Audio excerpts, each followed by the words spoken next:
Welcome to Burlap Teachers. Enjoy the video. You must start by confirming permissions and preparing the secret value.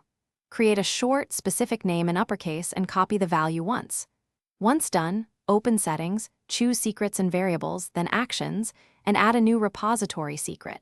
You should avoid pasting trailing spaces and test with a dummy value first. Make sure to use only the minimum privilege needed for the token or key.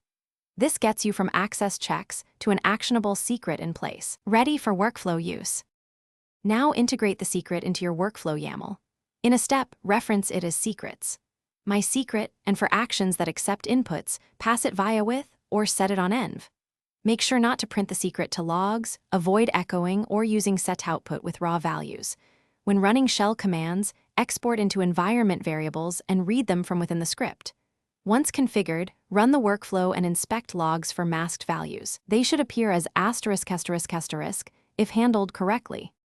Finish by applying least privilege and choosing the right scope: repository, environment, or organization.